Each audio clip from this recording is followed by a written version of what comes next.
अभी मेरा मानना है, चूंकि मैं उस क्षेत्र में काम करता हूं, कि अभी हमारे लिए महाराष्ट्र अकेले चुनाव लड़ने की स्थिति में हम नहीं है। यही कारण है कि हम एकनाथ शिंदे को ढो रहे हैं।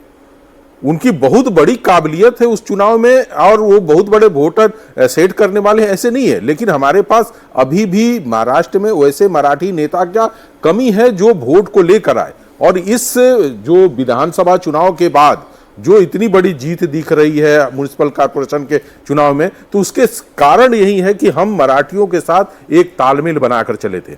मराठी के साथ उद्धव और राज दोनों अपने आप को दूर करते थे, क्योंकि राजनीति में क्या होता है कि जिसके पास पैसा होता है, सत्ता होता है, बल होता है, उसी के पास किसी भी जाति का हो वो जाकर जुड़ता है। लेकिन उद्धव ने वो दोनों पाने के बाद वो कांग्रेस के साथ जुड़ गए, वो भारतीय जनता पार्टी को छोड़ दिए।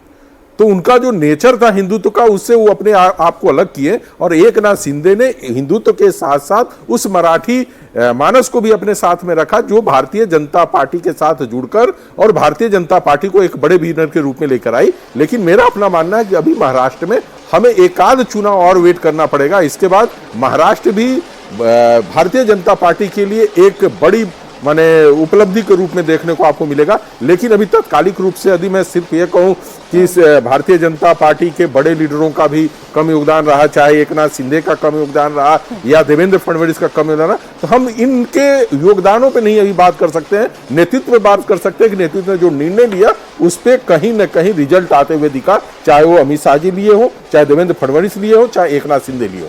ये निर्णय सामूहिक लड़ने का ये बहुत बड़ा अच्छा निर्णय था और उसका ये रिजल्ट भी दिखा। इसमें आप कुछ ऐड करना चाहिए? जरूरी बात देखिए, मनोज जी कह रहे हैं कि अभी हम कुछ समय बाद ये तय करेंगे। 1 दशक हो गया महाराष्ट्र में भारतीय जनता पार्टी, 1 दिन नहीं हुआ है। और जब भारतीय जनता पार्टी ने तय किया कि अकेले लड़ेंगे और वो नरेंद्र मोदी अमित शाह ने निर्णय लिया, तो उस अकेले लड़कर भारतीय जनता पार्टी नंबर 1 की पार्टी हो गई, बड़ी पार्टी हो गई। इसके बाद भी जब वो लड़ती है और जब उद्धव ठाकरे जो टूट कर चले गए तब भी तो वो कम थे, तब भी तो आधे पे खड़े थे ना भाई। तो भारतीय जनता पार्टी की मजबूती के 1 दशक के बाद हम 1 दशक और प्रतीक्षा करें तो देश में 17 साल तो कुल आजाद हुआ है, तो फिर तो कितने साल बाद कहेंगे? लेकिन मुझे लगता है ये मानना चाहिए, जिस मराठी मानुस की बात करते थे, जिस हिंदुत्व की बात करते थे, उस राजनीति को भारतीय जनता पार्टी ने आज साध लिया है, इसमें कोई बट नहीं। और देखिए, पवार साहब 5 जिलों के नेता, देश में हल्ला था कि उनसे बड़ा कोई नेता नहीं है। ठाकरे ब्रदर्स कोंकण बेल्ट के नेता, उनसे बड़ा कोई नेता नहीं।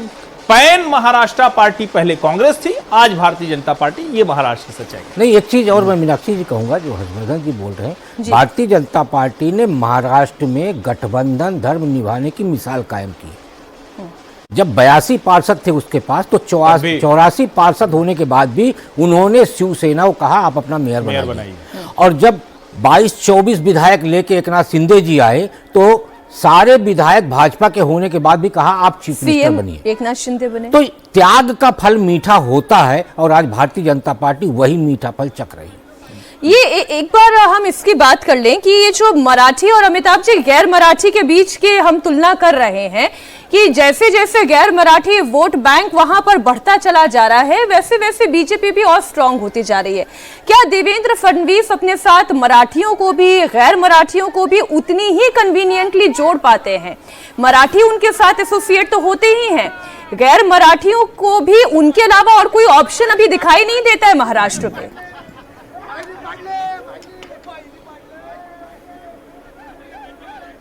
अमिताभ जी, आपकी आवाज नहीं आ रही है क्लियरली। जो ये नैरेटिव था ठाकरे बंधुओं का कि बीजेपी गैर मराठी पार्टी है,